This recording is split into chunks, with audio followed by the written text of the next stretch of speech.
João capítulo 11, por gentileza. João capítulo 11 está escrito o seguinte: estava enfermo Lázaro de Betânia, da aldeia de Maria e de sua irmã Marta. Esta Maria, cujo irmão Lázaro estava enfermo, era a mesma que ungiu com bálsamo o Senhor e lhe enxugou os pés com os seus cabelos. Mandaram, pois, as irmãs de Lázaro dizer a Jesus: Senhor, está enfermo aquele a quem amas. Ao receber a notícia, disse Jesus: esta enfermidade não é para a morte, sim para a glória de Deus, a fim de que o Filho de Deus seja por ela glorificado. Ora, amava Jesus a Marta e a sua irmã e a Lázaro. Quando, pois, soube que Lázaro estava doente, ainda se demorou 2 dias no lugar onde estava. Depois disse aos seus discípulos: vamos outra vez para a Judeia. Disseram-lhe os discípulos: Mestre, ainda agora os judeus procuravam apedrejar-te e voltas para lá? Respondeu Jesus: não são 12 as horas do dia? Se alguém andar de dia não tropeça, porque vê a luz deste mundo. Mas se andar de noite tropeça, porque nele não há luz. Isto dizia e depois lhes acrescentou: nosso amigo Lázaro adormeceu, mas vou para despertá-lo. Disseram-lhe, pois, os discípulos: Senhor, se dorme, estará salvo. Jesus, porém, falara com respeito à morte de Lázaro, mas eles supunham que tivesse falado do repouso do sono. Então Jesus lhes disse claramente: Lázaro morreu, e por vossa causa me alegro de que lá não estivesse, para que possais crer, mas vamos ter com ele. Então Tomé, chamado Dídimo, disse aos condiscípulos: vamos também nós para morrermos com ele. Chegando Jesus, encontrou Lázaro já sepultado havia 4 dias. Ora, Betânia estava a cerca de 15 estádios, perto de Jerusalém. Muitos dentre os judeus tinham vindo ter com Marta e Maria para as consolar a respeito de seu irmão. Marta, quando soube que vinha Jesus, saiu ao seu encontro. Maria, porém, ficou sentada em casa. Disse, pois, Marta a Jesus: Senhor, se estiveras aqui, não teria morrido meu irmão. Mas também sei que mesmo agora, tudo quanto pedires a Deus, Deus te concederá. Declarou-lhe Jesus: teu irmão há de ressurgir. Eu sei, replicou Marta, que ele há de ressurgir na ressurreição do último dia. Disse-lhe Jesus: eu sou a ressurreição e a vida. Quem crê em mim, ainda que morra, viverá. E todo que vive e crê em mim não morrerá eternamente. Crês isto? Sim, Senhor, respondeu ela. Eu tenho crido que tu és o Cristo, o Filho de Deus, que devia vir ao mundo. Tendo dito isto, retirou-se e chamou Maria, sua irmã, e lhe disse em particular: o mestre chegou e te chama. Ela, ouvindo isto, levantou-se depressa e foi ter com ele, pois Jesus ainda não tinha entrado na aldeia, mas permanecia onde Marta se avistara com ele. Os judeus que estavam com Maria em casa e a consolavam, vendo-a levantar-se depressa e sair, seguiram-na, supondo que ela ia ao túmulo para chorar. Quando Maria chegou ao lugar onde estava Jesus, ao vê-lo, lançou-se-lhe aos pés, dizendo: Senhor, se estiveras aqui, meu irmão não teria morrido. Jesus, vendo-a chorar, e bem assim os judeus que a acompanhavam, agitou-se no espírito e comoveu-se, e perguntou: onde o sepultastes? E lhe responderam: Senhor, vem e vê. Jesus chorou. Então disseram os judeus: vede quanto o amava. Mas alguns objetaram: não podia ele, que abriu os olhos ao cego, fazer que este não morresse? Jesus, agitando-se novamente em si mesmo, encaminhou-se para o túmulo. Era este uma gruta, a cuja entrada tinham posto uma pedra. Então ordenou Jesus: tirai a pedra. Disse-lhe Marta, irmã do morto: Senhor, já cheira mal, porque já é de 4 dias. Respondeu-lhe Jesus: não te disse eu que, se creres, verás a glória de Deus? Tiraram então a pedra. E Jesus, levantando os olhos para o céu, disse: Pai, graças te dou porque me ouviste. Aliás, eu sabia que sempre me ouves, mas assim falei por causa da multidão presente, para que creiam que tu me enviaste. E tendo dito isto, clamou em alta voz: Lázaro, vem para fora! Saiu aquele que estivera morto, tendo os pés e as mãos ligados com ataduras e o rosto envolto num lenço. Então lhes ordenou Jesus: desatai-o e deixai-o ir. Muitos, pois, dentre os judeus que tinham vindo visitar Maria, vendo o que fizeram Jesus, creram nele. Outros, porém, foram ter com os fariseus e lhes contaram dos feitos que Jesus realizara. Então, os principais sacerdotes e os fariseus convocaram o sinédrio e disseram: que estamos fazendo, uma vez que este homem opera muitos sinais? Se o deixarmos assim, todos crerão nele. Depois virão os romanos e tomarão não só o nosso lugar, mas a própria nação. Caifás, porém, um dentre eles, um sacerdote naquele ano, advertiu-os dizendo: vós nada sabeis, nem considerais que vos convém que morra um só homem pelo povo e que não venha a perecer toda a nação. Ora, ele não disse isto de si mesmo, mas sendo sumo sacerdote naquele ano, profetizou que Jesus estava para morrer pela nação. E não somente pela nação, mas também para reunir em um só corpo os filhos de Deus que andam dispersos. Desde aquele dia, resolveram matá-lo. De sorte que Jesus já não andava publicamente entre os judeus, mas retirou-se para uma região vizinha ao deserto, para uma cidade chamada Efraim, e ali permaneceu com os discípulos. Estava próximo à Páscoa dos judeus, e muitos daquela região subiram para Jerusalém antes da Páscoa para se purificarem.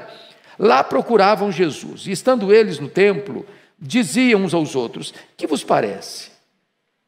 Não virá ele à festa? Ora, os principais sacerdotes e os fariseus tinham dado ordem para, se alguém soubesse onde ele estava, denunciá-lo, a fim de o prenderem. Bom, amados, eu gostaria de, à luz desse texto, conversar com vocês sobre o seguinte tema: se Deus nos ama, por que sofremos? Se Deus nos ama, por que sofremos? Bom, este é o último milagre público de Jesus, aliás, o maior milagre público de Jesus. Foi realizado na semana anterior à prisão de Jesus e à sua paixão e à sua morte. Esse milagre, ele encerra muitas e importantes lições para nós. E, à guisa de introdução, eu quero dizer para vocês que as crises da vida, elas vêm e elas são inevitáveis. Lázaro, mesmo sendo amigo de Jesus, amado por Jesus, ficou doente, piorou e passou momentos dificílimos. Mas as crises não só são inevitáveis, elas podem também aumentar. Os problemas, quando vêm em pencas, vêm no pacote todo. Porque agora Lázaro não só está doente, ele está piorando e morreu. Às vezes nós vivemos esse tipo de crise, sendo crentes, sendo servos de Deus, passamos momentos difíceis, enfrentamos enfermidade, choramos a dor do luto, e não foi diferente com aquela família. Eles eram crentes, eles amavam Jesus, Jesus os amava, mas eles estão enfrentando um problema, e o problema não se resolve, e eles clamam e pedem socorro e ajuda, e o problema se agrava, e para eles a situação já estava como que sem mais solução. E o que acontece quando você passa por um problema? A angústia aumenta, a dor aumenta, o sofrimento aumenta. E eu fico imaginando que aquela família vive o drama de não só enfrentar a enfermidade de Lázaro, mas de enfrentar também a situação de Jesus não comparecer para resolver o problema deles. E aí a gente começa a olhar pelas lentes do retrovisor. Se o Senhor estivesse aqui, não teria acontecido isso. Se o Senhor tivesse agido no tempo certo, esse problema não teria chegado onde chegou. Era a situação dos caminhantes de Emaús. Nós esperávamos que fosse ele, que fosse redimir a Israel, mas agora já não tem mais jeito, agora o caldo entornou, agora o problema não tem mais saída, não tem mais solução. Essa é a crise instalada aqui no texto. Bom, dito isso, eu quero então olhar para esse texto e tirar daqui algumas lições para o nosso ensino nesta noite. A primeira lição que esse texto nos ensina é como conjugar o amor de Deus com as grandes tensões que nós enfrentamos na vida. Primeiro, como conciliar o amor de Jesus com o nosso sofrimento? Olha o versículo 3 comigo, está escrito aí: mandaram, pois, as irmãs de Lázaro dizer a Jesus: Senhor, está enfermo aquele a quem amas. Essa família era amada por Jesus. Jesus amava a Lázaro, a Marta e a Maria, mas Lázaro ficou doente. Por que Jesus permitiu que eu ficasse doente? Por que Jesus não o curou à distância? Por que Jesus não chegou quando as irmãs esperavam que ele chegasse? É um grande mistério para nós. Por que um crente enfrenta um câncer? Por que um crente ora e jejua e chora e clama e ora e o problema se agrava? Por que um crente perde o emprego, fecha a empresa? Por que o sofrimento bate à nossa porta? Notem vocês que Marta e Maria fizeram a coisa certa. Elas buscaram ajuda em Jesus. Elas enviaram um mensageiro onde Jesus estava para dizer: olha, está enfermo aquele a quem amas, corre para cá, vem depressa, nós precisamos de ajuda. Elas recorreram à pessoa certa, na hora certa, tempestiva, agiram sem demora. Mas mais do que isso, elas buscaram ajuda na base certa. Olha aí a informação que elas dão para Jesus: Senhor, está enfermo aquele a quem amas. Elas não disseram: Senhor, aquele que te ama está doente. Senhor, aquele a quem tu amas está doente. Não precisa falar mais nada. Não precisa dizer: cancela a tua agenda aí, corre para cá. Quem ama tem pressa em socorrer a pessoa amada. Então, buscaram a pessoa certa, buscaram na base certa. Mas o problema não se resolve. Talvez a pergunta que você faça é essa: por que Jesus não curou Por que Jesus não curou Lázaro à distância? Ele fez outras curas assim, ele tinha poder para fazê-lo. Ele podia ter dito ao emissário: olha, vai lá, está resolvido o problema. Lázaro está curado. E ele daria uma ordem. Para ele não tem tempo, para ele não tem distância, para ele não tem geografia, para ele não tem fuso horário. Ele tem todo o poder. Apesar de ele amar esta família, o problema não é resolvido no tempo que a coisa era esperada que acontecesse. Tanto é fato, dê uma olhadinha no verso 37 comigo aí. Olha o que os judeus pensaram sobre a situação. Mas alguns objetaram: não podia ele, que abriu os olhos ao cego, fazer que este não morresse? Eu estava pregando esta semana passada, lá no interior do Mato Grosso, na cidade de Solíder. E achei curioso que tinha uma família aqui de São Paulo que estava lá, e ela disse que tinha muita vontade de me encontrar, e foi me encontrar justamente lá e tinha um testemunho a dar. Ela disse que estava magoada com Deus, muito magoada com Deus, porque a irmã mais velha sofreu uma enfermidade grave e veio a óbito. E ela ficou muito magoada porque ela achou que Deus não podia fazer aquilo com ela. Na teologia que ela tinha aprendido, o crente verdadeiro não enfrenta um problema desse. Se ele é crente, não vai ter problema. Se é crente, não vai ter doença que vai derrubar o cidadão. Então ela ficou muito aborrecida, muito magoada.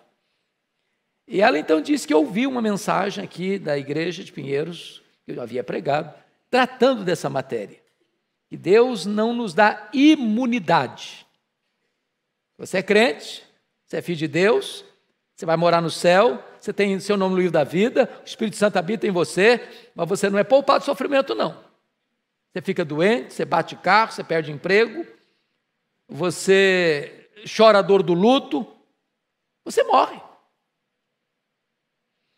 E essa mensagem, ela diz, curou a alma dela, restaurou a vida dela. Esse é o problema aqui. Os judeus estão perguntando: mas por que ele não podia ter curado o Lázaro? Por que ele não curou? Por que você orou e a resposta não veio? Esse é o grande drama que essa família está vivendo, que os judeus estão vivendo. A pergunta é: se ele me ama, por que eu sofro? Ele não tem poder para me livrar do sofrimento? Ele não tem poder para me livrar do vírus? Ele não tem poder para me livrar do Covid? Ele não tem poder para me livrar de um acidente? Ele não tem poder para me livrar da morte? Ele não tem poder para me dar a folga e sossego e descanso das lutas da vida? Por que ele não faz? É o questionamento. O grande aspecto, meus amados irmãos, é que nós não temos, de fato, imunidades especiais. Se você ler a história, você vai ver que os próprios discípulos de Jesus, aqueles que foram chamados de apóstolos, todos eles morreram martirizados, exceto João, que foi banido para uma colônia penal na sua velhice. Então, o fato de que o sofrimento nos atinja não é contraditório à verdade magna de que Deus ama você. Deus ama você. Mas eles estão enfrentando um segundo problema. Não é conjugar apenas o amor de Jesus com o sofrimento. Agora estão com o problema de conciliar a necessidade com a demora. Porque Marta envia um emissário onde Jesus estava, e de onde Marta morava para onde Jesus estava, eram 32 quilômetros. E significa que era um dia de viagem de um emissário. E aí diz o texto que o emissário vai e dá o recado. E Jesus manda o seguinte recado de volta: esta enfermidade não é para a morte, é para a glória de Deus. Mas aí um fato muito curioso começa a acontecer. Porque notem vocês, prestem atenção, quando o emissário foi embora, Jesus disse para os seus discípulos assim: o Lázaro adormeceu. Então você está dormindo, está tranquilo. Não, eu estou falando que ele morreu. E aí diz a Bíblia que Jesus fica mais 2 dias no local. Então o cidadão gastou um dia para ir, mais 2 dias Jesus fica, no 4º dia Jesus vai. Quando chega lá, o Lázaro está sepultado há quanto tempo? 4 dias. Qual a conclusão que você chegou? Que no dia que o emissário saiu da casa de Marta, o Lázaro morreu. Naquela época se sepultava no mesmo dia. Morreu e foi sepultado. A grande pergunta é por que Jesus esperou 4 dias para ir? Porque se ele não foi para curar, pelo menos podia ir para consolar. A nossa cultura brasileira é muito interessante, né? Às vezes tem uma pessoa querida, sua doente, e você não vai lá, não vai visitar, não vai orar. E aí você recebe um telefone, até um parente, né? Você recebe um telefone 3 horas da manhã, fulano morreu, aí você sai desesperado. Mas agora não precisa sair tão desesperado, o cara já morreu. Eu acho que o problema é mais de consciência, sabe? Aí Jesus fica mais 2 dias, ao todo 4 dias. Por que ele espera até 4 dias? Será que Jesus demorou mesmo? Será que Jesus chegou atrasado mesmo? Deixa eu lhe dizer, Jesus não chega atrasado. Como dizia a música lá da Cassiane, até quando ele fica em silêncio, ele está o quê? Trabalhando. Então ele esperou até o 4º dia por uma razão muito simples. Havia uma crença dos rabinos judaicos de que um morto podia ressuscitar. Até o 3º dia, pela instrumentalidade de um homem de Deus, como aconteceu com Elias, com Eliseu. Porém, na crença deles, no pacote religioso deles, a partir do 4º dia, esse milagre não poderia ser operado por nenhum ser humano, por mais consagrado que fosse, senão pelo próprio Deus. E Jesus espera até o 4º dia, para que a nação de Israel, nas vésperas da Páscoa, onde ele seria preso, crucificado, para ressuscitar o 3º dia, se rendesse à verdade magna de que ele não era apenas um grande homem, ele era o próprio Deus entre os homens. Então, quando ele parece demorar, é porque ele está preparando algo maior e melhor para a nossa vida. Entenda isso. Eu fico olhando, por exemplo, que esse fenômeno não aconteceu só com Marta e Maria, não. Você pega os discípulos no Mar da Galileia, quando eles estão enfrentando uma tempestade, e Jesus está dormindo, eles chegam lá e acordam Jesus com tom de censura. Mestre, não te importas que pereçamos, não vai agir logo não? Não vais fazer nada não? Ou pense comigo em algumas cenas, quando Deus promete a Abraão e Sara um descendente, um filho. Abraão está com 75 anos, a Sara 65. E eles esperam 25 anos. Será que Deus esqueceu? Será que Deus não se importa? Será que Deus perdeu o controle da situação? Por que Deus esperou até Abraão chegar aos 99 anos para o menino nascer com Abraão com 100 anos? Para provar uma coisa: quando o homem chega no final dos seus recursos, Deus age, para todo mundo ficar sabendo que não tem trabalho humano aí, é obra divina, é milagre de Deus. Eu fico imaginando, por exemplo, a situação do Jairo, quando chegou a notícia na casa dele: não incomodes mais o mestre, a tua filha morreu, agora não adianta mais. Jesus lá: Jairo, não tenhas medo, crê somente. Então, a demora de Jesus, irmãos, não é porque ele está indiferente ou longe, é porque ele está preparando algo maior e melhor para a nossa vida. Marta enfrentou 3 provas aqui. Primeira prova, a ausência de Jesus. A segunda prova, a demora de Jesus. A terceira prova, a morte do irmão. Mas tudo isso estava planejado rigorosamente na agenda de Jesus, para que nele fosse manifestado a glória de Deus. Naquele milagre fosse manifestado a glória de Deus. Mas há um terceiro problema aqui. É como conciliar o nosso tempo cronos com o tempo de Jesus, o kairós de Jesus. Olha aí comigo o versículo 14. Primeiramente vamos olhar o versículo 6. Quando, pois, soube que Lázaro estava doente, ainda se demorou 2 dias no lugar onde estava. Olha o 14 comigo. Então Jesus lhes disse claramente: Lázaro morreu.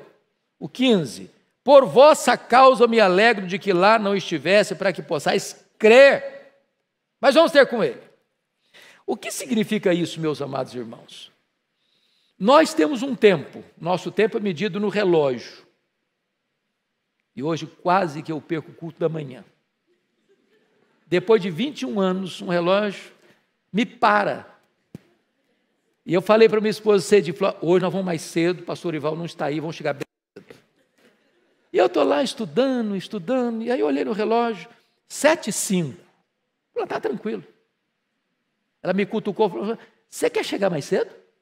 É 7h40.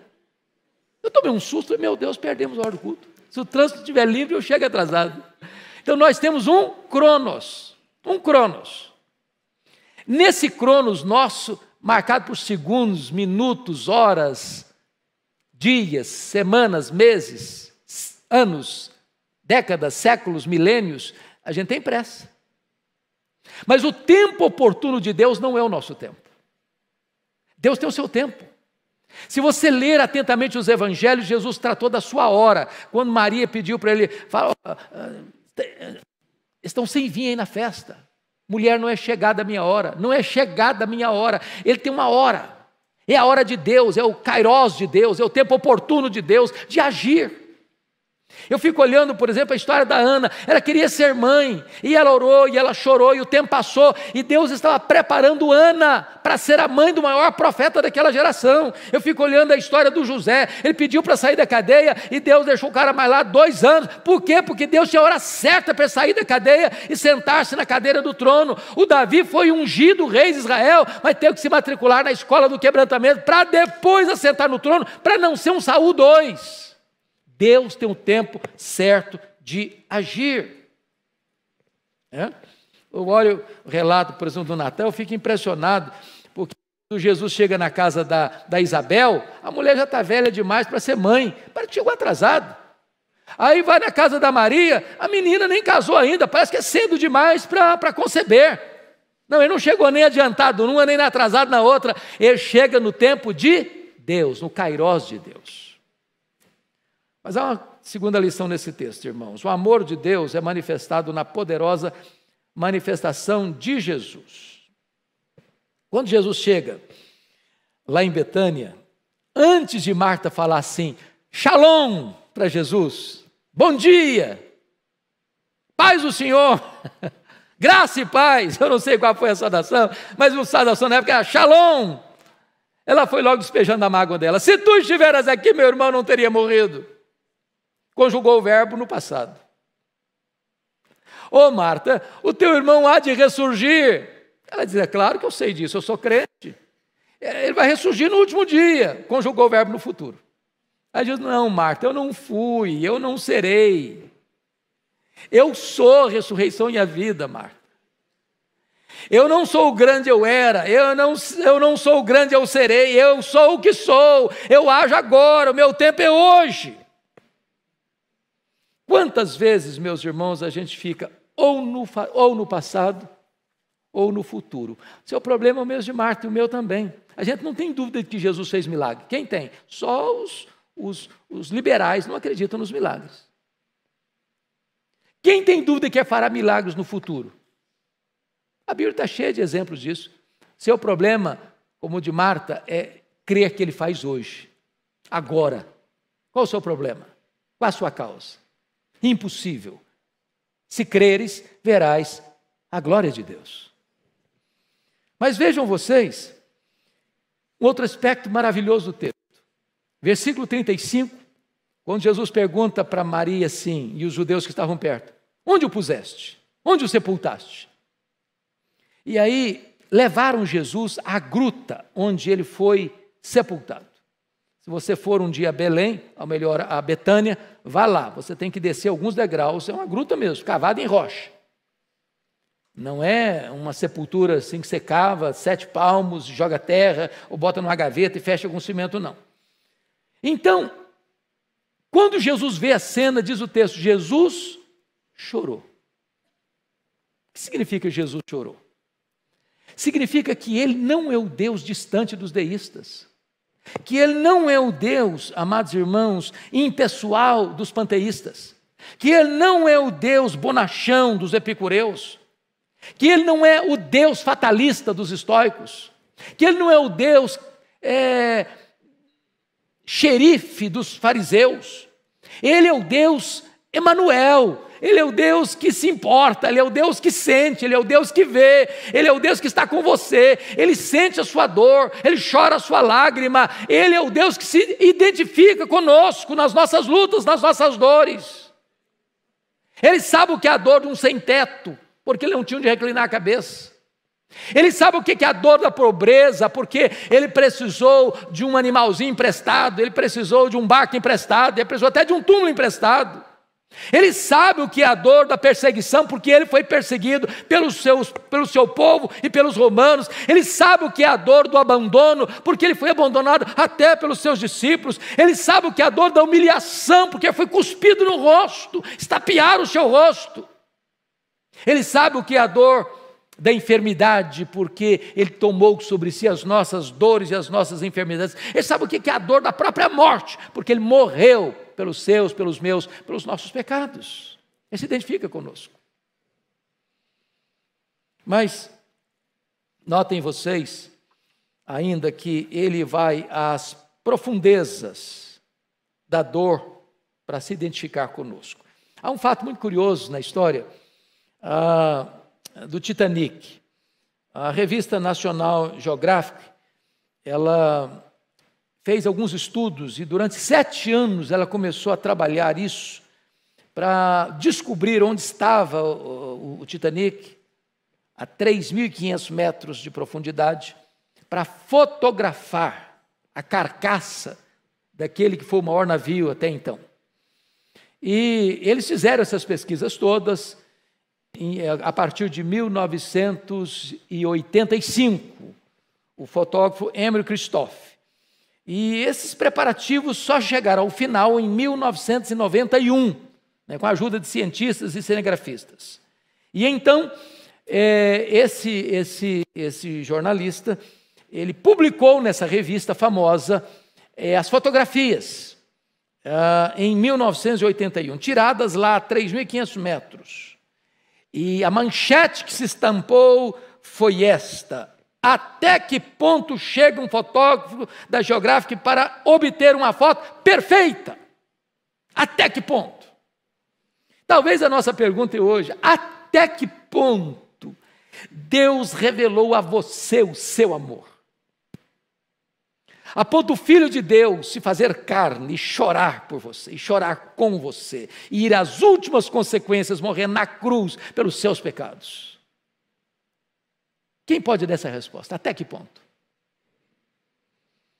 Mas Jesus não excluiu a participação humana também em face da sua intervenção milagrosa. Isso é outra coisa maravilhosa. Porque Jesus chega na beira do túmulo e dá uma ordem para as pessoas assim: tirai a pedra, tirai a pedra. Tem coisa que ele faz, só ele faz. Tem coisa que você pode fazer e ele não vai fazer no seu lugar.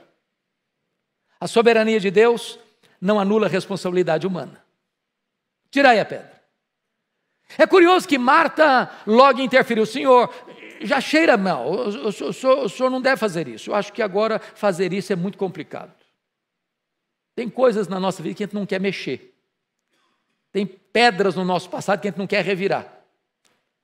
Revirar pedras do passado pode trazer à tona muita dor, até mesmo mau cheiro. E a gente não quer reviver isso, a gente não quer sofrer isso de novo, não quer trazer à memória lembranças amargas. Senhor, é melhor deixar o requitar. Já cheira mal. Aliás, Jesus já está fazendo 4 dias, agora não tem jeito mesmo. E Jesus intervém: Martas, não já te disse que se creres verás a glória de Deus? E diz o texto que Jesus então chega, tirada a pedra.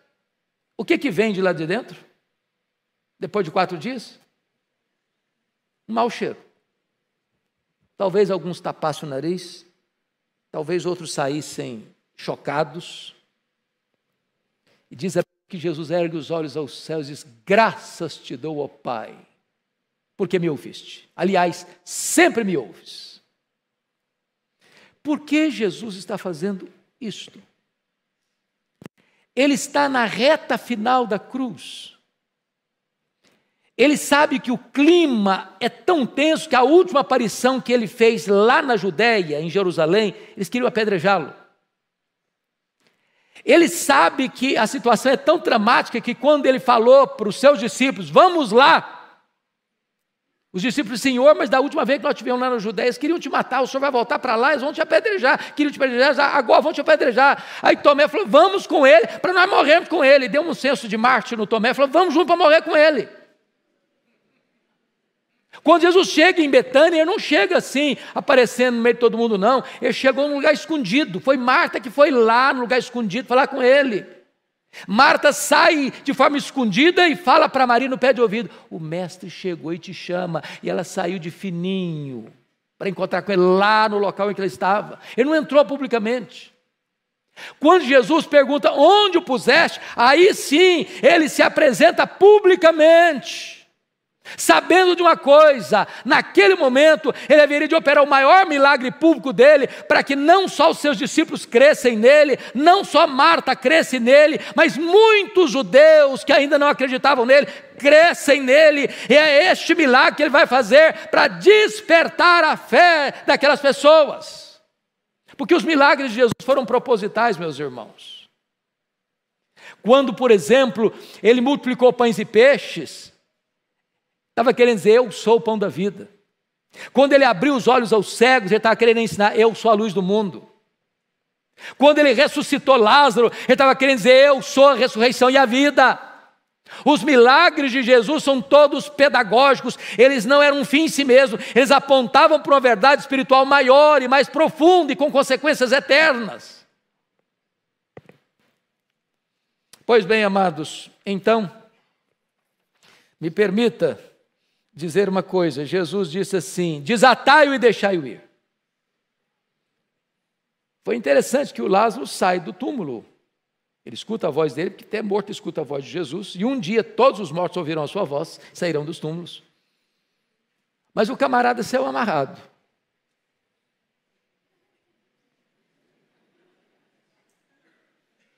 Jesus: desatai-o, deixai-o ir. É preciso tirar algumas ataduras, viu, gente? Algumas amarras da morte. Você tirar, viu? Para você ficar livre. Para você voltar à vida. Não combina mais, se você está vivo, ataduras da morte. Não combina mais, então tira. Tira. Mas aí eu quero concluir, dizendo que o amor de Deus é manifesto no sublime propósito de Jesus, e 3 propósitos são declarados aqui. Primeiro propósito é a glória de Deus. Olha o versículo 4 comigo. Ao receber a notícia, disse Jesus: esta enfermidade não é para a morte, sim para a glória de Deus, a fim de que o Filho de Deus seja por ela glorificado. Tudo que Jesus fazia e tudo que você e eu fazemos deve ser para a glória de Deus. Portanto, quer comais, quer bebais, quer façais qualquer outra coisa, fazei tudo para a glória de Deus. Esta enfermidade era para a glória de Deus. A ressurreição de Lázaro era para a glória de Deus. E isso estava como grande vetor do ministério de Jesus. Segundo propósito, o despertamento da fé. Por favor, olha comigo o versículo 15. Olha aí. Por vossa causa me alegro de que lá não estivesse, para que possais crer. Está falando para quem? Para os discípulos. Os próprios discípulos tinham ainda necessidade de fazer reparo na sua crença, um refinamento na sua fé. E Jesus está dizendo o seguinte: eu me alegro por não ter estado lá para curar o Lázaro, ou mesmo para ressuscitá-lo logo depois que ele morreu. Eu me alegro porque ressuscitar o Lázaro depois de 4 dias é um milagre tão extraordinário que nenhum homem, por mais piedoso, poderia ser o seu protagonista. Só o próprio Deus. E eu me alegro porque isso vai gerar fé no coração de vocês. Mas olha ainda comigo, por favor, o versículo 42. Aliás, eu sabia que sempre me ouves, mas assim falei por causa da multidão presente, para que creiam que tu me enviaste. Qual o propósito dele? Ao ressuscitar Lázaro e permitir aquela situação toda, chegar àquele ponto, para que todas aquelas pessoas pudessem crer nele. Qual era o propósito? Salvação. Salvação. Olha o versículo 45. Muitos, pois, dentre os judeus que tinham vindo visitar Maria, vendo o que fizera Jesus, creram nele. Creram nele. Então o propósito foi alcançado. Salvação para muita gente. Louvado seja Deus. O propósito é a glória de Deus e o propósito é a salvação dos perdidos. Ou o fortalecimento da fé dos discípulos. Mas finalmente, qual foi o propósito, meus amados? Foi a morte de Jesus. Olha comigo o versículo 8, por favor. Disseram-lhe os discípulos: mestre, ainda agora os judeus procuram apedrejar-te e voltas para lá? Olha o verso 16. Então Tomé, chamado Dídimo, disse aos condiscípulos: vamos também nós, para morrermos com ele. Olha o versículo 46, por gentileza. Outros, porém, foram ter com os fariseus, uns creram, outros, porém, foram ter com os fariseus e lhes contaram dos feitos que Jesus realizara. Olha agora o versículo 53. Desde aquele dia resolveram matá-lo. Então preste atenção nisso. Jesus sabia que estava indo para Jerusalém. Foi nesta semana agora que está começando a Páscoa. Ele já tinha alertado para os seus discípulos que era necessário que ele subisse para Jerusalém, fosse entregue nas mãos dos principais sacerdotes para ser crucificado. Ele sabia que ao fazer esse milagre, 2 reações teria. Uma delas, muitos creriam, outros o denunciariam. E ao ser denunciado por essas pessoas, aos fariseus, aos membros do Sinédrio, há uma ordem dada pelo Sinédrio: fiquem de butuca, fiquem de olho, vigiem. Se ele aparecer na festa, nos avise, nós vamos prendê-lo e vamos matá-lo. Ele tem consciência disso, ele sabe disso. Mas para cuidar de você, para consolar você, para trazer resposta para você, para trazer vida para você, ele não tem nenhuma postura de contornar o caminho da cruz. Ele vai decididamente para a cruz, enfrentando a morte, por amor a você, por amor a mim, por amor a nós. Esse era o propósito dele. Então eu quero só concluir e dizer o seguinte para você. Você está sofrendo? Tranquilo. Ele ama você. Duvida não. Se Ele está permitindo você sofrer, calma lá, calma. Ele está trabalhando. E Ele vai chegar na hora certa. E Ele tem a solução. Ele tem a resposta. E se você crer, você também verá a glória de Deus. Você verá a glória de Deus. Vamos orar. Vamos ficar em pé. Vamos colocar nossa vida diante dEle.